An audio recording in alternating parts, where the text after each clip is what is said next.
Endométriose est une maladie qui touche beaucoup de femmes en France et dans le monde.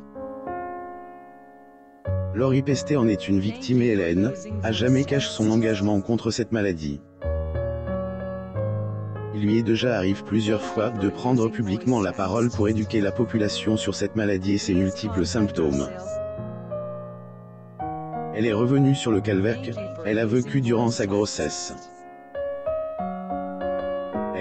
Endométriose. Le 11 septembre 2020, Laurie Pestet annonce qu'elle a venu au monde de son premier enfant, à âge de 38 ans. La petite Nina apporte un bonheur supplémentaire au quotidien de la chanteuse. La chanteuse a vécu cette période comme un véritable calvaire à cause de endométriose dont elle souffre depuis plusieurs années. Cette maladie toucherait une femme sur 10 selon les statistiques des Endo France, et engendre de terribles douleurs durant la période des règles et actes sexuels. Comment elle a découvert son statut? Interprète de « Toute seule » est revenue sur la manière dont elle a découvert qu'elle souffrait de ce mal. Elle a commencé à avoir des règles de plus en plus douloureuses, voire insupportables. Pour baisser la douleur, Laurie prenait des antidouleurs et priait pour que la douleur baisse en intensité. Elle a dû réménager son emploi de temps en fonction de ses crises.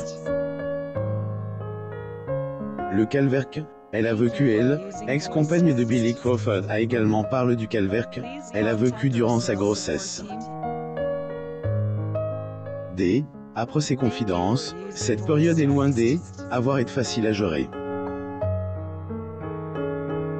Elle a suivi un traitement qui a eu pour effet de stopper ses cycles, et les douleurs sont beaucoup moins fortes.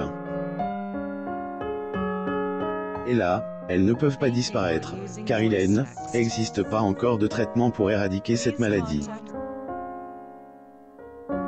Toutefois, elle assure qu'il existe des traitements pour atténuer ses effets. Laetitia Milo souffre d'endométriose. Elle se confie. Laetitia Milo fait malheureusement partie des femmes qui souffrent d'endométriose. En 2018 qu'elle a publiquement révélé son statut. L'actrice Laetitia Milo. Photo, Getty Images. La comédienne de 41 ans ne peut malheureusement plus enfanter. 5 juillet 2021, LS est confiée à Donnell, évolution de sa maladie. Zoom sur ses confidences. Abonnez-vous à Mo Mama sur Google News.